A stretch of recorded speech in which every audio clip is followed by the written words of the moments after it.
I'm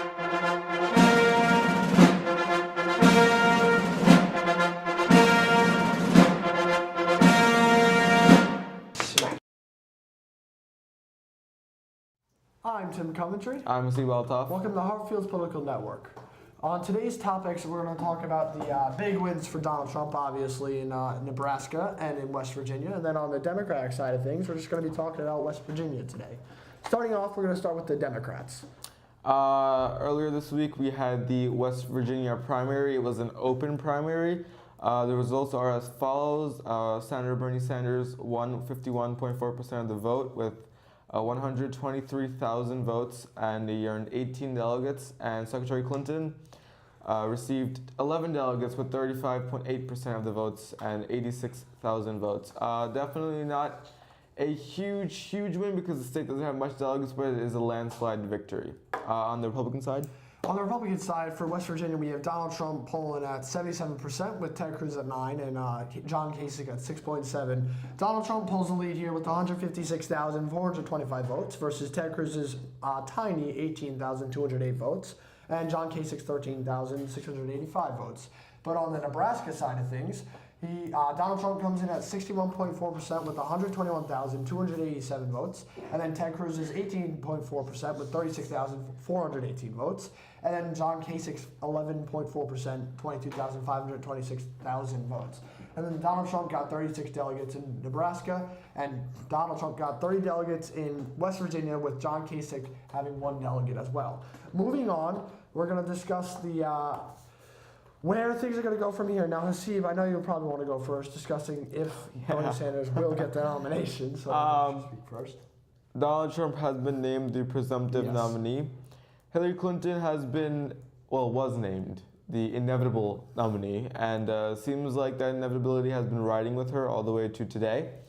What I think is Sanders' next strategy is to aim for a contested convention, which is totally possible. It's not impossible.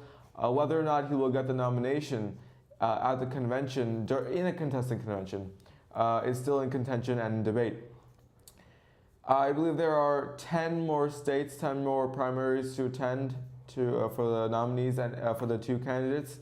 And if Bernie can pull wins in 8 or 9 of them, which can't happen because the demographic favors him better than Hillary, aside for California, it can be a contested convention in which he can bring his case that he would have won around, at that point in time, a little over 25 states, which is more than half. And he will urge superdelegates in states that he won to support him because, after all, it is a democracy. After that, we will have to see if the party goes for Hillary or for Bernie. You have to keep aside her going on FBI investigation, and we have to see what goes on from there, but it is certainly not over as of right now. Now, on the Republican side of things, you had Ted Cruz and John Kasich dropping out last week. Now being that he will be probably the Republican nominee. Presumptive. Yes, presumptive. People were talking about a couple days ago that even though Paul Ryan didn't endorse him, that would only hurt him. But last night with those wins, it's inevitable. He will be. He's at 1134 right now. He needs 1237. Now moving on to Paul Ryan's statement, not endorsing him yet. That is an issue, and it needs to be addressed. There's a meeting today with Donald Trump and Paul Ryan. Hopefully they will solve their differences. If they do, we can move on, and Trump can fundraise $1 billion for the actual election coming up in the next 6 months.